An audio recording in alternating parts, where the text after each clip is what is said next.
Very good morning to all of you. Today I'm starting the next chapter of the theory of machine, which is balancing of reciprocating masses. Before this lecture, we already have discussed about the three videos that were related to balancing of rotating masses. Now it's time for reciprocating masses. Before we discuss, let me tell you what the reciprocating masses means. All those parts which reciprocates, they also need to balance. So that's why balancing of those masses are necessary. So let us start. We are going to study the first topic.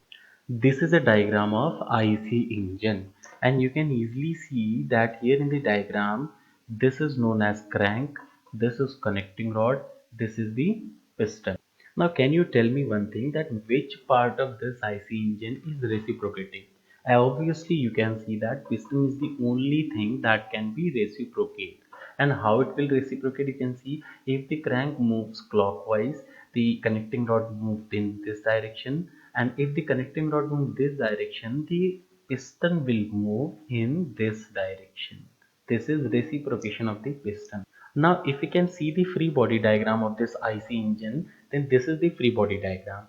Okay? Now our whole concentration should be on the reciprocating part, which is piston. Now tell me one thing, while we draw the FBD, we generally take either active forces or we take the reactive forces. So I am here just taking the active forces. Which one is the active forces? So I am starting from right side and I will move to the left side. Okay.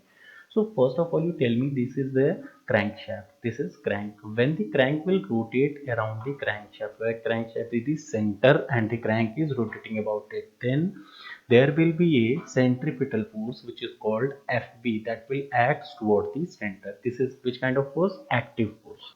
Now, if you can concentrate, this is the angle theta. The active force or centripetal force is acting along the angle theta. So there will be two components of this FB. One is the vertical component, which is FBV, and another one is horizontal component, which is known as FBH. So there will be two components of the centripetal force. One is FBV and another is FBH. Obviously the value of FBH is FB cos theta and its value will be FB sin theta. Now we are going to concentrate on the piston, which is most important. As you can see that this is piston and both side of piston there is cylinder wall. The piston will continuously press the cylinder wall. This is called the action of the piston. Okay, so the value of that will be Fn. This is the first force. Another force is what? When the crank will rotate clockwise, when the crank will rotate clockwise, what will happen to the piston? Piston will reciprocate to the right side. Now according to the D'Alembert principle, if the piston is reciprocating right side, or you can say it is moving with force Fr, then definitely there will be an inertia force which is equal and opposite to the Fr, and it will be denoted by Fi. So Fn, Fi, Fr and Fb. There are these kind of forces that are acting on a IC. Now we are going to balance it. As you can see that Fn is acting upwards and Fbv is acting downwards. Since the line of action is same, then Fn will be cancelled by the Fbv. Okay, this is the first force. Now concentrate on the second. Fr is acting right side and just equal and opposite to this Fr. Fi is working, which is inertia force. So these all forces, Fn is balanced by Fbv, Fr is balanced by Fi. Which one force is rest? There is a force which is called Fbh, also called unbalanced force or shaking force. Okay. So what will be the definition of shaking force or unbalanced force? It is the resultant of all the forces that are acting on the body of engine due to the inertia force. Okay. What is unbalanced force? It is the resultant of all the forces acting on the body due to inertia force. The similar thing has been shown over here in the diagram. You can see that Fn, Fi, Fr, Fbh, Fbv. Fi is cancelled by Fr, Fn is cancelled by Fbv. The only unbalanced force is FBH. One more unbalanced thing is that you can see, if this is line of action, the length of that line of action is X. Okay, one force is acting upwards and the force is acting downwards.